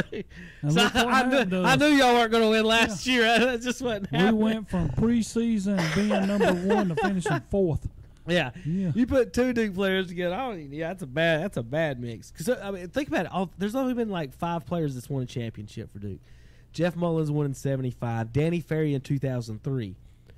Before LeBron James came into the league, those are the only 2 people who won a championship in Duke history. Jeff Mullins and Danny Ferry. Since LeBron's came in, Dante Jones got, I think, 2. No, he got 1. Shane Battier got 2 with LeBron, and Kyrie got 1 with LeBron. So there's 6 right there for LeBron, and then Quinn Buckner, right, for Washington got 1. Not Washington. Golden State got 1 this year, last year with Golden State. So they got 6 players with a total, I think, 8 championships. Mitch Kupchak has 3. Scott Williams has 3. Just those 2 Tar Heel players have 6 championships, and James Worthy has 3. And we still ain't mentioned Mike. I'm not even going to get to him. Yeah. That's what I'm saying. Tar Heels, I think, last check, I think it was 30 championships out of 14 players. So 14 players have won championships for Tar Heels, 6 for Duke, if I'm getting that correct. So, yeah, Terry, I wouldn't, if I was you guys, I wouldn't put off my reliability on the Duke. That's me. I don't understand. That's still funny. I mean, when I saw Even that, I just said, why Boston? I mean, I was the first one. I don't think that's where we need to go. Okay. I was wondering what you were feeling about it. I didn't get any weird texts like, with Kim in a Superman shirt this week, so I was like, maybe Terry's not. If I would have thought it was a plus for us, I would have sent, guys, did you see this? That's what I was wondering. Hey, I didn't get anything from Terry. No, it was like, no way. Last night, folks, at Hempstead Church over in Best City, we had, I want to mention, we had a nice little Christian concert over there. Decision Trio and Bart Fortenberry came by, and AppleLaneMusic.com, check them out. And they did some singing. They got some CDs and stuff. Really good. And we're going to post them up on Facebook and some pictures we had from there. The guys did a really good job yesterday. I want to thank them for that. Let's see. So that's the Kimba situation. As far as the money goes, here's Kimba's choices, Terry. It's $140 million to play somewhere else for 4 years.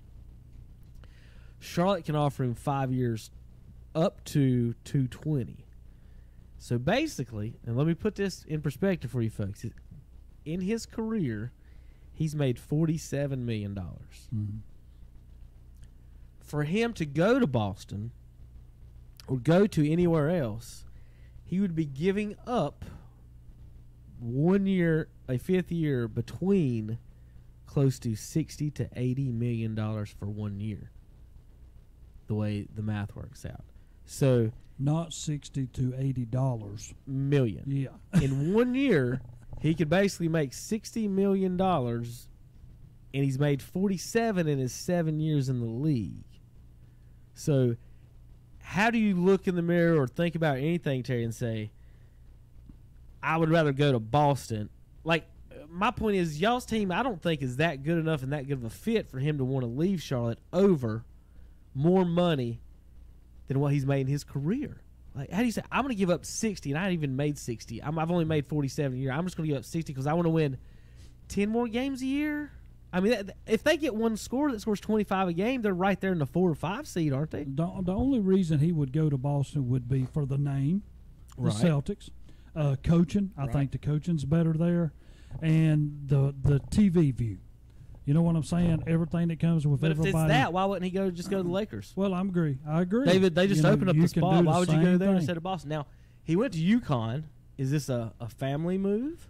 Is this something like that? That's the only connection that I've made so far. Because if you're choosing an open spot, like I said, the Mavericks tried to get Kemba to come. They wanted him. And I just read down here at the bottom, the Mavericks are going to back off into some of the second-tier players because Kemba didn't want to come there, and they got space there. And you also have to think of him as a individual playing this game. Do you want to have a chance? If you stay in Charlotte, you can sign for your 5 years at $220-some million. Well, it just depends what they wonder what they offer. We don't know what they're going to offer that's what too. I'm saying. So I don't think Charlotte go to Boston where their name is mentioned, and you know you're going to be a playoff team. Charlotte's issue is, what are they going to offer? How much more than the 140 are they going to offer? Because Kimba's going to look at it this way. If I take a 4-year deal at 140, that means the 5th year I could probably get $25 million somewhere. Let's say I'm going to get $25 million that 5th year somewhere, no matter what. So is Charlotte going to offer? If they offer him 170, that's only $5 million more than he would anyway. So they got to offer him, I think, up to 200. And do you want to pay? Think about what I'm saying here. Kemba Walker, a me-first point guard, $40 million a year for 5 years. Whether you love him or not as a fan, whether he's your best player or not, but do you pay your best player if he's not good enough to make the playoffs with the team and you got the same team coming back? Do you pay him? He was only making $12 million this year. It's pretty much 3.5 times more than what he got this year. So you got to get rid of 3 players at some point. Jordan don't want to pay the tax, so you're going to have to get rid of some of these players at some point. Basically, a player is worth somewhere around $10 to $12 million on average. They've got a lot of players that are getting paid 12. Nick Batum's getting paid $24 million. So they've got, if they're going to keep Kemba, they've got to move pieces for Jordan. He don't want to pay the luxury tax, and so unless they're winning something, there's a lot of. I think Charlotte's trying to get by with offering something that he can turn down and be like, "Hey, we tried." Don't you? You know what I mean? Yeah, or you got to have that thought in your head, is because the money is. Yes, you want to keep him, but I don't know. A lot of people, they're saying he's the best player in team history. I do want to make a point about this. He is not. Maybe he played the longest. Maybe he scored the most points for the longest. Dale Curry was the all-time leading scorer before he broke it. Are we going to say Dale Curry was the best player in Charlotte Hornets history? I would say not.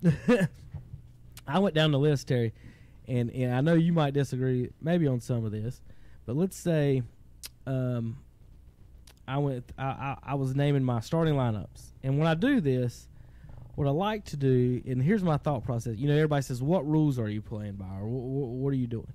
Well, here's my rules when I say, I'm naming my best 5. We're going to the park. We're playing 2s and 3s to 21. That's the rules. We're going to the park. We're playing 2s and 3s to 21. There ain't no referees. There ain't no time. There ain't none of that. We're going to the park, and we're going to figure out from there we're playing 2s and 3s to 21. So there's my basis. Now, with that said, here's my starting lineups for the Hornets, all-time best players. Don't get your feelings hurt here. First team, Terry. Okay. If I'm going to the park, and I'm going to back into that spot, I got a power forward, Larry Johnson. Agree. Shooting guard. This is my best shooting guard, and if I'm a basketball player in Hornets history, Kendall Gill. I'll agree. The best small forward, this is the easiest one of all, and who I believe is the best player in team history. He won a playoff series, and he was the All-Star MVP, Glenn Rice. Small forward. And the best player in my opinion, like I said, and Kemba can't say he's All-Star MVP. He can't say he's not. He didn't win a playoff. He hadn't won one playoff series. Yeah. So until he does that, it's tough to say. Now my center Terry will probably disagree with me, but here's my point. Alonzo Mourning only played 3 years and wanted to leave. My center is a Hall of Fame center, 9-time All-Star, made the finals, led a team to the finals, and set the team record for field goal percentage in a year. The best center they've ever had, whether it's only been for 1 year, is Dwight Howard. See, there's where I disagree. I would go with Alonzo Mourning. All right.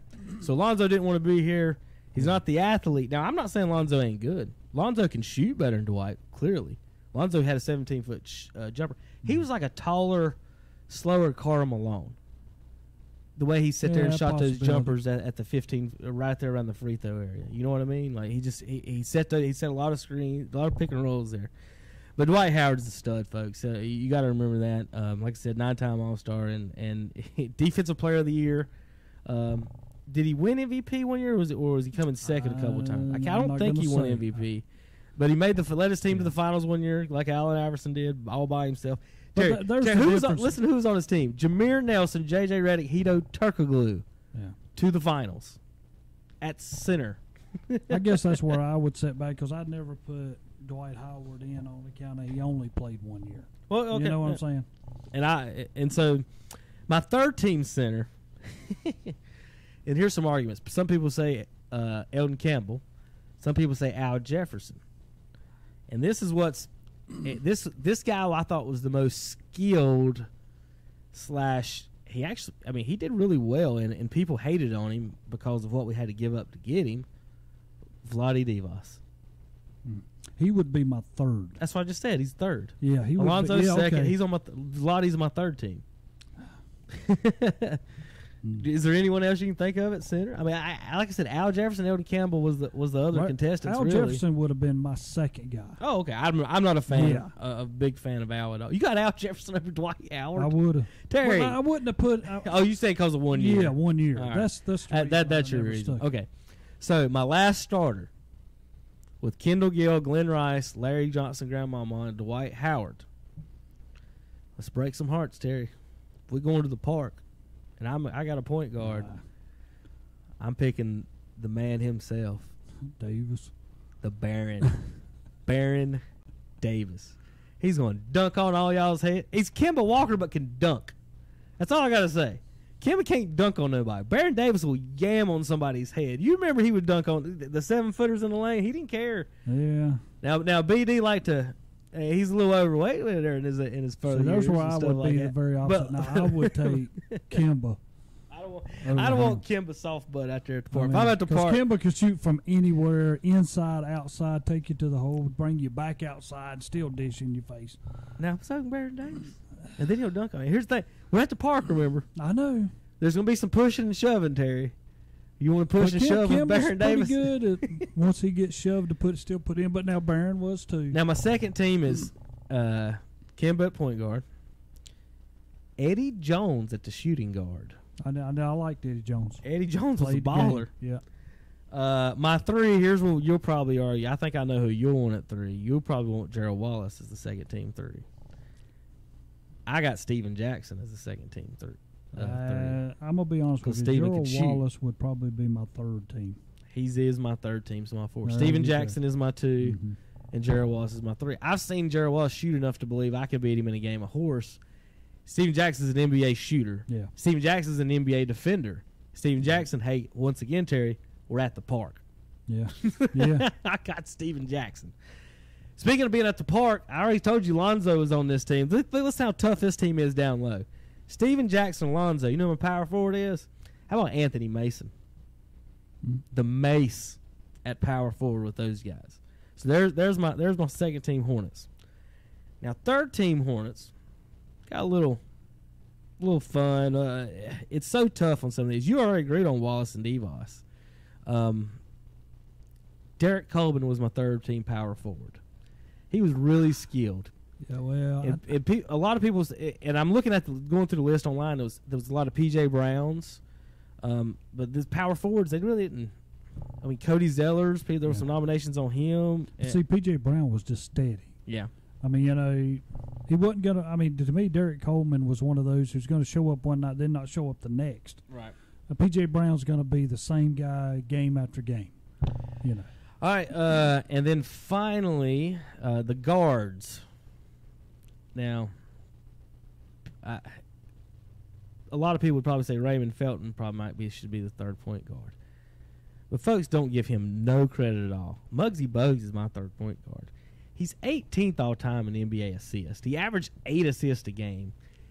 It didn't matter.